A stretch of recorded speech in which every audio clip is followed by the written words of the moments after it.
And so we think together about that, the reality of the fact that we've all messed up. Well, maybe you haven't, but I have, so you can just sit here and listen to my devotions this morning. We've all messed up. And we've been talking about the reality of God's presence as we're going through our darkness, our night shifts. But the fact is that what we've talked about already in terms of the storm and the garden are the difficulties or struggles that happen to us. But there are also those dark moments that we've created ourselves. Poor choices, things that we're embarrassed about. And so today we're going to John chapter 21, and we're going to look at the story of, well, a breakfast that Jesus had with some of his disciples, particularly Peter. And while you're turning there, I just want to ask a question. Have you ever been embarrassed by something you've done? I was going to tell you to tell the person next to you, but then you'd have to relive the embarrassment all over again. I don't want you to have to do that. But I was thinking about it. This year on national television, there have been a lot of extremely embarrassing things that have happened to people. These are professionals, right? And they don't expect them to happen. But I was thinking of the Miss Universe pageant that happened this past year. And poor Steve Harvey hosting that. And he says who the winner is. And he says Colombia when the winner was the Philippines. And so he announces it to everybody. It's on the card. He reads the card, the winner, and it was first runner-up. And they put the sash on her. They've got the crown on her. They've handed her the flowers. And Steve has to say, oops, I made a mistake. And how awful that must have been for him to go through that. Well, then we're at the Oscars. And it's time now, it's the end. This is what everybody's been looking forward to, Best Picture. And everyone was expecting La La Land to win anyway. And Warren Beatty and Faye Dunaway have been given the card. They come out and they mistakenly say that La La Land is the winner because they were given the wrong card. And it was actually for Best Actress. And so everyone's on the stage. They're all celebrating. They're even making speeches about who they want to thank. And then they say, oops, wait a minute, no, Moonlight won. And I can't imagine what that must feel like. It's bad enough when I mess up in front of you. And you all help me with that all the time. Thank you. But the fact is you're on national television, you're a professional, you're getting paid for this, and you're humiliated. You know, it's interesting that people go through these embarrassing moments. And a lot of people let them destroy themselves. They let those moments cause them to just feel so much defeat, so much failure, and they're so broken down by it. And that's why I want to talk about that today, because that can be the darkest night of all. When you create it yourself, and you're embarrassed, you're humiliated, especially when people find out. And this breakfast story is all about helping someone who was embarrassed by his own choice to get his dignity back all over again. So we look to it in terms of, we're not going to understand it unless we look back. And all four gospel writers chose to include this story. It was so important. That Jesus had looked at Peter at the Passover meal and said, you will deny me 3 times. And Peter said, no way, I would never do that. And he said, before the rooster crows, you will deny me 3 times. And we all know the rooster crowed. And now Peter has to live with that, especially since he's now been to the tomb and seen that the tomb is empty. And he's thinking, rut-row, rast-row, I've got to face the Lord. He's risen from the dead, and sure enough, he does face him, and Jesus appears to him actually 2 times before this breakfast story. And there's a lot of reasons why this story happens, and it's included in John's gospel. But I think the most important is the whole idea of Peter's reconciliation. Now what's happened is that they're just waiting around, wondering when Jesus is going to appear to them next. And so Peter's had enough waiting. He's pretty impulsive. And he says, I'm going to go fishing. It's the night. But 6 of the disciples who are named decide to go along with them, and they're out fishing, and they fish all night and do not catch one fish. And it's starting to become morning now. It's early in the morning, and they see this guy on the shore. They weren't fishing too far offshore. And he yells out to them. This is every fisherman's favorite question. Have you caught anything? The answer is, of course, no. And he says, well, cast your net on the right side of the boat. I think you'll find some there. And sure enough, they cast their net over on that side of the boat and fill the net with fish. We find out later 153. Big ones, whoppers, in the net. And they know at that moment, actually John even says at that moment we all knew who it was on the shore. And John says it is the Lord, and Peter in his impulsiveness dives into the water and comes running up on the shore to see him. And it's there that Jesus invites them all to breakfast. I wonder what they were thinking. They'd been waiting for him for another appearance. And here he comes to them in the night on the shore. And there's a lot to this story. He serves them breakfast. Oh, they had fish, by the way. And then he has this conversation with Peter. And so I'd like you to jump down to verse 15. When they had finished eating, Jesus said to Simon Peter, Simon, son of John, do you love me more than these? Yes, Lord, he said, you know that I love you. And Jesus said, feed my lambs. And again Jesus said, Simon, son of John, do you love me? And he answered, yes, Lord, you know that I love you. And Jesus said, take care of my sheep. And the third time he said to him, Simon, son of John, do you love me? And Peter was hurt because Jesus asked him the third time, do you love me? And he said, Lord, you know all things. You know that I love you. And Jesus said, feed my sheep. Now, I really want to zero in on that conversation this morning for all of you, for me. Because when you find yourself fishing all night in darkness, feeling like you've messed up, Jesus will come to you. He will. He will come to you. Now, if there's any story that we need to hear, it's this one. If there's any conversation that we need to listen into, it's this conversation. And if not for John adding it, because the other 3 gospel writers didn't include it, if not for John adding it, we might not know how Jesus handled Peter's failure.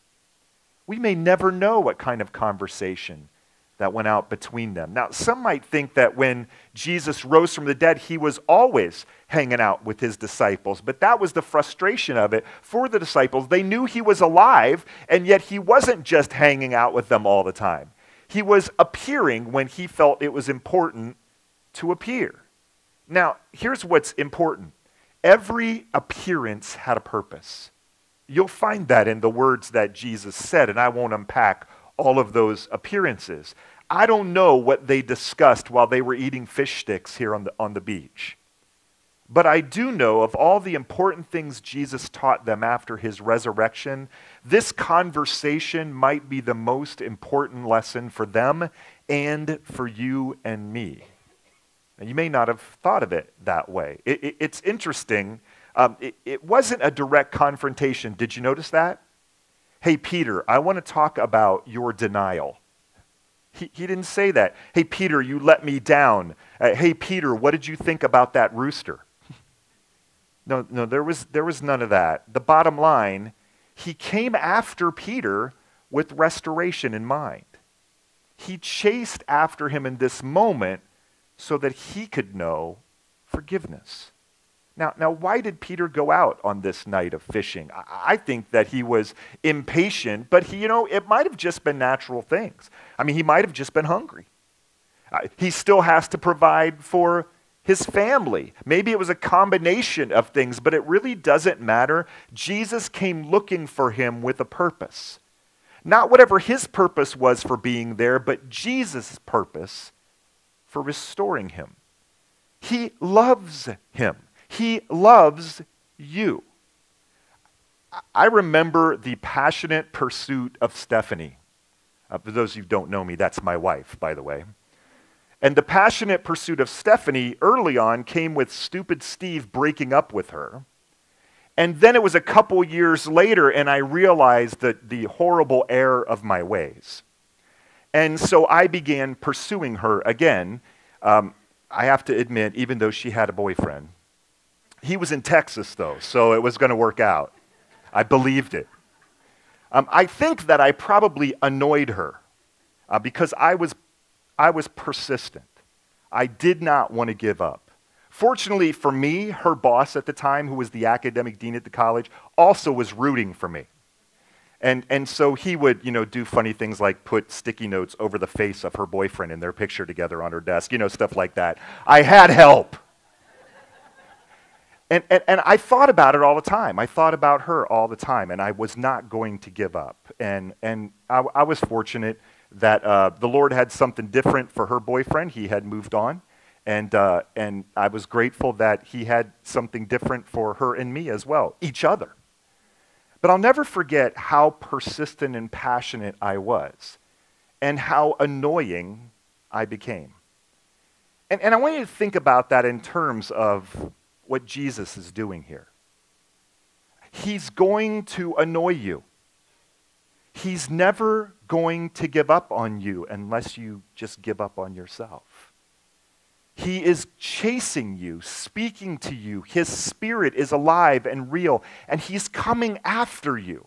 So no matter what you've done, no matter how embarrassed you feel, no matter how difficult your life is because of poor choices that you've made, I want you to know today, he is here speaking to you, even now.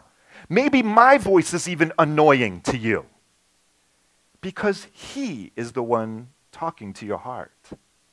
And he's saying, you don't have to live in perpetual embarrassment. I'm coming after you because I love you. And I guarantee you, Jesus is even more persistent than I was with Stephanie. He still, constantly, will always be pounding on the door of your heart, saying, come on, I have something better for you than this darkness that you're living in. And even with your failures, your disappointments, your embarrassment, I'm here to restore you to the man or woman I designed you to be. Now that's the first thing I want to make sure you get from the story as a whole. And let's read the passage again, because it's important to make sure it's in our minds as we proceed through it. Simon, son of John, do you love me more than these? Yes, Lord, he said, you know that I love you. And Jesus said, what? Feed my lambs. And again Jesus said, Simon, son of John, do you love me? And he answered, yes, Lord, you know that I love you. And Jesus said, take care of my sheep. And the third time he said to him, Simon, son of John, do you love me? I mean, it's irritating. Yet he is showing him with these three questions that he is restoring him for every denial. Every one. I forgive you. And when you've messed up and find yourself fishing in the darkness, Jesus will ask for your love. Jesus will want your love. Remember, he went to a whole lot of trouble so that you could experience his love, his grace, his forgiveness. He did that for you so that you could love him in return. It was more than just reminding Peter of his failure. He asks a more important question. Did you get it there when we read it? Peter, do you love me more than these? Now, first of all, it's important for you to know that it wasn't unusual for a first century male to communicate his love to another first century male. It was so much more than the way we associate love, the word love, with emotion or feeling. It was a declaration of commitment, devotion, even in some instances, submission, certainly in this case. Jesus had even said to them, if you love me, you will keep my commandments. So if he says that, and in the context of that teaching, that he comes at him and says, do you love me? And Peter knows this recent history, and he knows, Jesus knows about his recent history, and yet he still asks him.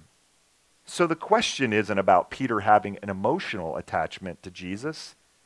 He was asking Peter to declare in this moment, with his love, his devotion, his commitment, his submission to his will for him. And just as Peter denied Jesus 3 times, Jesus gives 3 opportunities for that declaration to be made, so that he would have no doubt he has been reconciled. It's interesting, Jesus uses the Greek word for love here, agape, which means a complete unconditional love, no strings attached. Peter, do you love me with no strings attached? And will you put your commitment, your devotion into action and trust me for your life? Or are you still interested in safety, in acceptance, in saving face?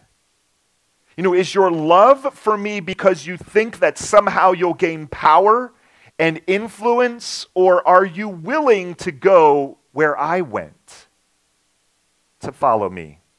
Peter's response was important, men and women. Yes, Lord.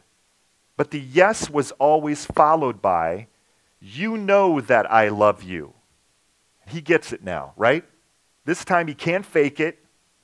This time he knows that there's a cost to declaring his love for the Savior, for the Lord. It doesn't matter if Jesus already knows. He wanted Peter's declaration because life would be very difficult for him living for Jesus in the future. You can read on in the chapter and see John's reference to that. The beauty of it is this: even with the humiliating denial and betrayal of Jesus under a moment of pressure, Jesus only wants to know one thing. And men and women, he only wants to know one thing from you. Right now, in this moment, are you committed to me? Are you devoted to me? Will you trust me and submit to me? All of that goes with the question, do you love me? Oh, I love singing worship songs, and we declare our love to Christ, and I'm an emotional person, and I express myself, so forgive me if you're sitting behind me and all that. But it's so much more than the feeling I might get singing worship songs of loving Jesus. This is what he's calling us to when he asks us the question, do you love me? Are you willing to go wherever I lead you? There are many different thoughts that people have had when he asks that question, do you love me more than these? I mean, what is this more than these thing? I mean, is it his career? Do you love me more than this fishing experience? Do you love me more than the safety and security of your income, of your home, of your family? Do you love me? It doesn't matter which one specifically he may have meant. The whole question was, do you love me more than anything? Will you trust me more than anything, even if it's difficult? Am I your life moving forward? Men and women, it's interesting of the conversations that I've been able to have with people who've failed morally in their life. They've disappointed others. They've disappointed themselves. And it's interesting. The number one question I've asked them is, are you willing to receive forgiveness? Are you willing to receive forgiveness? I mean, you've all been there, right? Sometimes the hardest person to forgive is yourself. And the question becomes, are you ready to receive forgiveness? I mean, real forgiveness. No matter how many times you think that you've messed it up, are you ready to receive forgiveness and answer that question of the Lord? Do you love me? Well, if you're never going to be able to receive forgiveness, it's going to be very difficult for you to communicate that grace to others. And so he's asking him, He's saying to him, that's what my love is all about. Putting the past behind and living in the present tense reality of my love. Your devotion, your commitment, your submission to my love for you. And no matter what you've done, no matter how embarrassed you would be if everyone found out what you've done, well, that causes us pause, doesn't it? Jesus is still asking you one question. Do you love me? Oh, because he's chasing after you. But he's chasing after you with a purpose. To lay that question before you after everything I've done for you, simple question, do you love me? And is your answer true? I mean, you have to say, well, you already know, Lord. You know the truth. You may even know the truth more than I know the truth about how much I love you. And in the end, I'm devoted to you. I'm committed to you. You know the truth anyway. I love you. And so Jesus tells him then, what's the response to saying that? Over and over again, he said it, feed my lambs. Jesus said, take care of my sheep. He said, Lord, you know all things. You know that I love you. And Jesus said, well, in response to that then, feed my sheep. I mean, when you've messed up and you found yourself fishing in darkness, remember, Jesus will restore your purpose, men and women. Now, he's not here to just make you feel bad about it. He's here to help you be restored not only in how you feel, but in what your life will be moving forward. He's here to say, I'm restoring more than just your right vertical relationship with God. I'm here to restore everything that I've called you to do and everything I've called you to be. Feed my lambs, he said. That's your job. That's your mission. That's your purpose. Feed and care for my people, my sheep. Now, look, Jesus could have gone up to Peter and rubbed him on his back and said, hey, don't feel bad. It's okay. Everyone messes up. And that's what we do. We all know that we mess up. And so the only thing we can think of at times is to go up to somebody and say, okay, it's all right, we all mess up. Oh, good, we're all on the same playing field.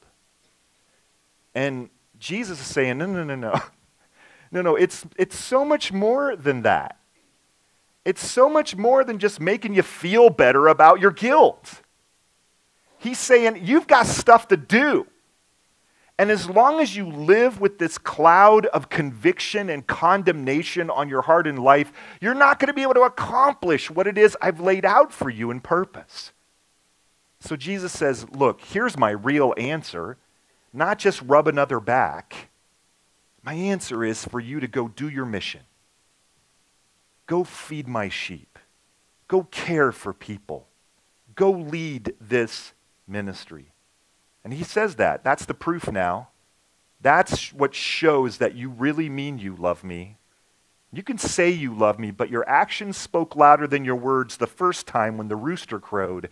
And your actions will speak so much louder than your words in this moment right now. Jesus was all in with Peter. His embarrassment notwithstanding, he was all in with him. And then later, even later in the passage, Jesus uses two simple words. Follow me. Follow me. I think about this often when I look back on some of the guys that I went to college with.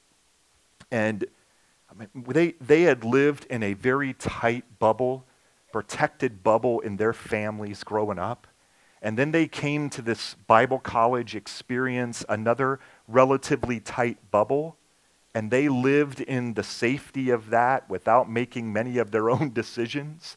And all of a sudden, they graduate from this little tiny safe and secure bubble out into a world of temptation and darkness. And they couldn't handle it.